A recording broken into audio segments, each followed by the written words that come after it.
Halo Sobat Media Konsos, kembali lagi di Bincang-Bincang Pastoral. Kali ini Bincang-Bincang Pastoral edisi Festival Golocuru 2023. Nah, Sobat Komsos, Bincang-Bincang Pastoral ini atas kerjasama antara Media Komsos dengan Yayasan Kehati, Ayo Indonesia, dan Koalisi Pangan Baik. Sobat Komsos, tentu saja hari ini saya tidak akan berbincang sendiri. Saya sudah bersama dua perempuan hebat. Kita langsung saja menyapa dua perempuan hebat kita. Halo, selamat sore Suster. Selamat sore Ibu. Selamat sore. Apa kabar? Baik. Kabar baik. Puji Tuhan. Suster, ada pepatah legend yang mengatakan tak kenal maka tak sayang. Ya, jadi Sobat Komsos juga mungkin mau menyayangi Suster dan Ibu. Jadi kita awali bincang-bincang kita dengan perkenalan dulu. Silakan Suster. Baik Ibu. Saya akan memperkenalkan diri saya. Nama saya Suster Maria Irmina KFS, berasal dari Kongregasi Fransiskanes Sambas. Saya berdomisili di Manggarai Timur, komunitas Santa Clara Peot Borong. Suster, panggilnya Suster Irmina ya. Suster Irmina. Iya. Silakan Ibu. Makasih, selamat sore. Saya Puji Sumedi Hanggarawati. Jadi saya bekerja di sebuah lembaga lingkungan namanya Yayasan Keanekaragaman Hayati Indonesia. Jadi lembaga ini dibentuk oleh Pak Emil Salim, salah satunya adalah untuk melestarikan dan memanfaatkan keanekaragaman hayati secara berkelanjutan, seperti itu. Keanekaragaman hayati lingkungan berarti ya. Iya, isunya isu lingkungan. Betul. Ini sangat menarik ya Sobat Komsos, kita dari sisi gereja, ada dari lingkungannya. Nah, tema kita hari ini Suster dan Ibu, bagaimana peran perempuan dalam ketahanan pangan dan gizi, tapi berbasis pangan lokal. Pangan lokal. Iya. Jadi mungkin nanti Suster bisa menjelaskan bagaimana peran perempuan dari sisi gereja atau biaranya, dan Ibu mungkin bisa menjelaskan bagaimana pandangan keanekaragaman hayati untuk perempuan dalam ketahanan pangannya gitu. Silakan Suster. Baik. Sesuai dengan visi dan misi kongregasi kami yang menyatakan kerajinan dan kegiatan, juga kita bergulat di bidang pastoral dengan kegiatan pengolahan pangan lokal, terutama bahan-bahan yang belum dilirik oleh saudara-saudari kita yang selama ini mungkin istilahnya dengan pengolahan ala kadarnya. Iya. Tapi ini kita dengan cara pengolahan yang lebih profesional. Iya, tapi tidak melupakan kelokalan. Yang itu tetap dengan bahan dasarnya bahan lokal.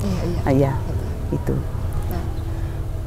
Bagaimana dari Ibu? Kalau dari perspektif lingkungan ya, jadi kita tahu bahwa keanekaragaman hayati itu kalau orang bilang itu ya yang diketahui adalah tentang tanaman, kemudian juga tentang hewan gitu ya. Tetapi kita melihat sebetulnya keanekaragaman hayati ini jadi satu kesatuan.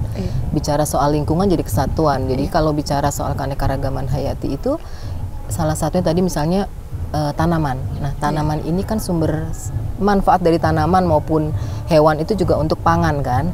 Nah, itu yang kemudian, tetapi tidak lepas ketika bicara soal pangan itu adalah ada manusia di situ. Ketika bicara soal manusia ada budaya di situ. Nah, itu yang kemudian kalau kita lihat lagi kenapa Yayasan Kehati jadi concern sekali dengan isu pangan gitu, khususnya pangan lokal, adalah karena Indonesia ini kaya dengan keanekaragaman hayati salah sumber pangan. Tetapi kan kalau kita lihat sekarang sumber pangan yang kita kenal hanya terbatas. Sementara Indonesia kaya. Dan itu belum terolah. Setiap daerah itu ternyata punya sumber pangan yang beragam dan ada budayanya. Itu yang kemudian kadang-kadang tidak tereksplor karena kemudian kita hanya terfokus kepada produktivitas gitu ya, tetapi kita melupakan unsur-unsur tersebut. Dan salah satu yang erat hubungannya ketika bicara soal pangan adalah perempuan. Dimanapun perempuan biasanya akan menjadi orang terdepan ya, karena dia akan berurusan dengan konsumsi keluarganya, dia juga akan berurusan dengan cara budidaya, terutama mungkin masyarakat yang di rural ya, yang mungkin petani dan sebagainya, itu adalah perempuan itu menjadi aktor utama dalam isu pangan dari mulai hulu sampai kemudian dia konsumsi. Jadi itu jadi salah satu yang kemudian kita dorong. Oke. Dari penjelasannya Suster dan Ibu, saya ambil beberapa kata kunci di situ. Ada perempuan, ada pangan, dan ada lingkungan. Nah, ketahanan pangan jika dikaitkan dengan lingkungan, maka jika dilihat dengan situasi sekarang, kita ada di posisi yang krisis sebenarnya, ya Suster. Dan saya pernah membaca bahwa justru perempuan ini belum dilihat secara maksimal posisi sebagai ketahanan pangan untuk keluarga atau secara lebih luas lagi. Nah, di sini mungkin bagaimana pandangan Suster dan Ibu terkait posisi perempuan yang sebenarnya harus diperhitungkan atau diprioritaskan dalam ketahanan pangan ini jika dihubungkan dengan isu lingkungan yang sekarang. Tetapi mungkin masih banyak yang menganggap bahwa perempuan itu tidak sebegitu besar perannya gitu.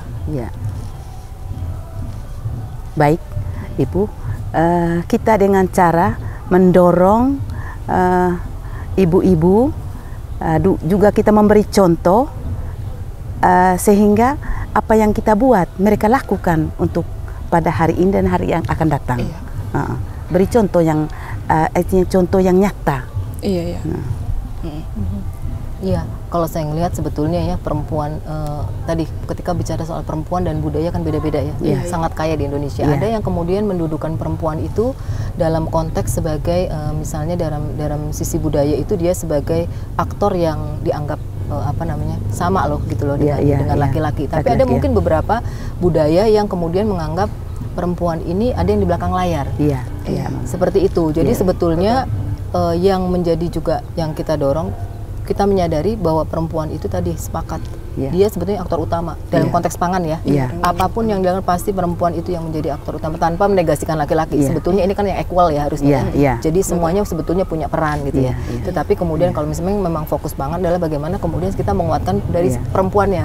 Konteks menguatkan, menyadarkan kembali posisinya bahwa sebetulnya perempuan ini punya pengetahuan apa yang dilakukan. Mereka kadang-kadang nggak sadar ini udah biasa loh gitu. Saya sudah biasa bekerja, bangun pagi, ngurus anak dan sebagainya gitu ya, melakukan itu hal biasa. Tetapi mari kita coba gitu ya, kita coba hitung kembali yuk bahwa peran ibu ini adalah peran ganda yang luar biasa gitu ya. Dia tidak hanya bekerja untuk domestik, tapi hampir semua peran dilakukan. Bahkan kemudian dari sisi ekonomi nantinya, dari added value ketika kemudian dia mengolah semua sumber pangan yang ada kelebihan yang kemudian dia jual, itu juga dia sudah bermain juga sampai kepada isu pemasaran gitu. Jadi sebetulnya itu menguatkan kembali bahwa perempuan ini adalah punya peran utama dan juga dia sebetulnya juga aktor utama dalam konteks baik tadi keluarganya, kemudian konteks bagaimana dia tata kelola untuk menjaga lingkungan itu juga jadi utama juga selama ini. Mungkin Jika kita kembali lagi ke isu lingkungan tadi, dengan keadaan, mungkin Suster tahu keadaan Manggarai sekarang di pangannya seperti apa, hasil produksinya seperti apa. Nah, untuk kita kaitkan ke perempuan, bagaimana usaha perempuan dalam keluarga itu untuk bisa memenuhi pangan keluarga dalam keadaan krisis seperti ini? Gitu. Kita mengajak ibu-ibu atau ibu-ibu khususnya supaya kita mulai. Kata Bapak spiritualitas kami Fransiskus Assisi, mari kita mulai karena sampai hari ini kita belum berbuat apa-apa. Iya betul. Tadi saya sempat dengar ada pangan sorghum. Usaha sorghum dari Suster ya. Kenapa memilih sorghum itu? Nah, baik. Ini saya memilih sorghum karena ini makanan masa kecil. Saya ingat makanan masa kecil. Jadi saya untuk pengolahan kita kalau ingat masa kecil hanya masak jadi nasi. Tapi setelah dengan kemajuan teknologi ini, rupanya sorghum ini kita bisa olah menjadi kue kering dan kue basah. Banyak produk yang keturunan. Jadi itu selama ini yang kita buat. Setidaknya itu mungkin bisa menarik perhatian masyarakat bahwa sorghum ini ada banyak hasilnya sebenarnya, tidak hanya untuk nasi. Dan dia punya khasiatnya tinggi, gizinya tinggi, sehingga untuk ketahanan kita dibandingkan dengan nasi, dia cepat lapar. Tapi untuk sorghum dia lebih tahan untuk ini kita makan, dan itu gulanya rendah. hanya 0,4 itu. Iya. Berarti kandungannya sangat berbeda dengan beras dari padi. Iya, dari padi. Iya. Beda dengan sorghum. Iya, betul. Iya. Kalau dari Ibu lebih ke isu lingkungan tadi, saya kembali lagi ke lingkungan, bagaimana tantangan perempuan. Betul. Ya. Perempuan dan tadi sorghum ya, mungkin Iya, saya sorghum, ya iya, ketika bicara. Iya. Ke hati sendiri sebetulnya salah satu yang tadi didorong adalah kan tentang isu pangan ya, pangan yang terabaikan. Jadi pangan-pangan lokal yang terabaikan selama ini ketika kita bicara tadi sumber karbohidrat kan ya, kalau pakai sorghum. Yang kita kenal sekarang kan beras. Sebetulnya kita punya loh sumber pangan lain yang punya nilai gizi tidak kalah. Lalu kedua juga ternyata tadi seratnya juga kandungannya lebih tinggi gitu ya. Dan kemudian kita melihat bahwa ternyata nih dari belajar kami sebetulnya tahun 2012 tuh ya awalnya kita belajar dari salah satu mama di Flores Timur namanya Mama Maria Loretta. Dia salah satu pelestari benih-benih lokal gitu ya. Terus kita melihat wow ini sebetulnya tanaman yang adaptif. Kenapa adaptif? Karena ternyata tanaman itu dari leluhur sudah ada. Hampir setiap ketika kami belajar ya hampir di semua suku itu ada nama-nama itu ya. Yang namanya wata belolong, namanya apa? Jagung rote, lalu apapun ya, ternyata itu merujuk pada satu yaitu sorghum. Dan ketika kita melihat itu sangat cocok untuk di dataran-dataran rendah yang kemudian kurang air. Dia sangat adaptif, sangat tahan air gitu ya. Tahan panas, maaf. Jadi airnya pun sangat sedikit gitu ya. Nah, itulah yang kemudian dan ini sudah lama sebetulnya ini salah satu jenis sumber pangan Indonesia yang kemudian hilang. Tetapi kemudian ketika lihat ternyata itu kelekat sama budaya. Nah, kalau makanannya ini hilang, maka budaya itu juga akan hilang gitu. Dan ternyata dari sisi gizi itu luar biasa. Nah, itulah kenapa kemudian ke hati sangat mendorong ketika ayo mulailah melihat kembali sumber pangan potensi lokal yang ada. Dalam undang-undang pangan itu juga dimungkinkan dan juga ada diatur di mana sebetulnya potensi lokal itu juga bisa diangkat untuk jadi sumber pangan. Dan kaitannya dengan sekarang nih kita ngelihat ngomong kalau perubahan iklim gitu ya, sudah semakin susah diprediksi dan sebagainya. Ternyata kita masih punya loh sumber pangan lain, tidak harus bergantung pada satu. Sekarang harga beras lagi tinggi kan? Nah, kita punya potensi lain sebetulnya yang untuk bisa kita konsumsi gitu ya, tidak harus dengan beras. Dari sisi gizi tadi Suster sudah bilang gitu, dan itu tidak diragukan lagi, serat juga tinggi. Jadi sebetulnya mulai bijaklah memilih sumber pangan yang ada di daerahmu. Itu. Oke, saya ambil satu kalimat itu sumber pangan itu saya rasa tantangan yang sebenarnya itu bukan di bagaimana kita tidak bisa mengolah, tapi kebiasaan masyarakat yang mungkin sekarang belum terbiasa dengan yang sudah dikatakan dari Ibu dan Suster dari sorghum itu sudah terbiasa dengan beras sudah terbiasa bahwa kalau belum makan beras dari padi berarti belum kenyang. Nah, jadi saya rasa tantangan itu karena kita belum terbiasa. Jadi tadi Suster yang melakukan pelatihan itu setidaknya mau melatih agar ibu-ibu itu bisa terbiasa dan bisa membawa kebiasaan itu ke dalam rumah gitu. Nah, mungkin ada pesan gitu dari Ibu dan dari Suster bisa dikaitkan dengan sisi gereja Biara dan Festival Golocuru ini yang dengan tema Maria Ratu Rosari, Maria Ibu kita, bisa dikaitkan dengan itu bagaimana perempuan, ada ibu perempuan di situ ya Suster gitu. Baik Ibu, ini kita tidak berhenti sampai di sini, tapi kita harus mulai, terutama kita mulai dari sisi gereja, dan itu untuk paroki-paroki yang sudah mulai sekarang sudah, dan kita mengusahakannya supaya ini tidak berhenti pada di sini saja, tapi harus lanjut sesuai dengan penyataan bahwa ini sekarang iklim kita sudah berubah. Jadi harus mulai, karena ini sorghum ini sungguh luar biasa, karena ini kalau kita belum mulai, karena itu istilahnya mereka belum bisa coba seperti apa rasanya.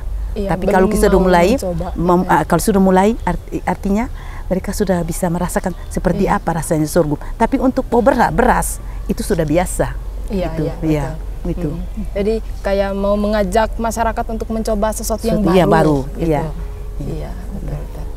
Kalau saya mungkin kita ngelihat ya sebetulnya mungkin baru ketika sekarang mulai digaungkan lagi. Sebetulnya itu makanan lama. Makanya memang yang PR-nya adalah kan konsumsi ya, Iya. mengubah lidah orang kan Iya, nggak iya, mudah, iya. prosesnya Tidak itu gampang, panjang, tidak gampang. Sekarang makanan lain itu sangat beragam, itu mudah, iya. instan. Ini kan Iya. selalu bilang, aduh susah mengolahnya, susah Iya. macam-macamnya. Iya, Itu betul. karena konteks teknologi inovasi Iya. sebetulnya.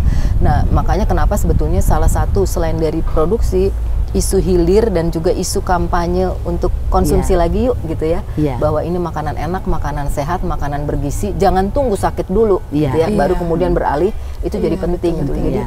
pendekatannya bukan lagi yang kita ngomong, oh ini makanan nostalgia, enggak gitu, tapi ini makanan sehat ke depan.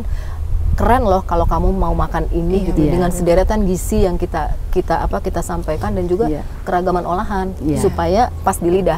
Ya kita nggak bisa bohong ya, kalau rasanya nggak enak kita juga ngapain gitu. Nah, Iya. itu sebetulnya tantangan ke depan, mungkin anak-anak muda, perempuan muda gitu ya, Iya. Iya. yang juga mulailah memproduksi ini Iya. menjadi agen perubahan untuk mengkomunikasikan Iya. tentang pangan lokal, dan juga tadi peran ibu Iya. mengenalkan kembali pada keluarganya bahwa ini adalah Iya. makanan baik untuk Iya. keluarga. Mungkin itu. Sobat Komso, saya ada dapat satu kalimat tadi, peran anak muda. Nah, saya di sini sebagai anak muda dan juga perempuan merasa sedikit tertampar karena benar sekali saya sendiri juga belum begitu terbiasa dengan sorghum sebagai makanan karbo lain selain nasi dari nasi, padi iya, itu. iya. Ya, jadi mungkin di sini kita bisa ambil pesan secara khusus untuk anak muda. Ayo kita mulai sesuatu hal yang sebenarnya bukan baru, sesuatu yang sudah lama, tapi Iya, kita gaungkan kembali seperti yang sudah dikatakan oleh Bu Puji tadi. Saya ada pantun Nah. berbicara tentang sesuatu budaya lokal ini ya. Oke. Untuk anak muda, aduh tunggu dulu, saya lupa pantunnya tadi. Oke. Ini pantun untuk anak-anak muda. Bunga mawar, bunga kaktus, dimakan habis tikus yang rakus. Agar budaya kita tidak terputus, ayo kita berjuang terus. Keren. Terima kasih banyak. Terima kasih. Terima kasih Sister, terima kasih Ibu untuk bincang-bincang sore ini, sangat berguna untuk saya juga dan untuk teman-teman Sobat Komsos lainnya di luar sana. Baik Sobat Komsos, demikianlah bincang-bincang pastoral kita hari ini. Sampai bertemu di bincang-bincang pastoral berikutnya.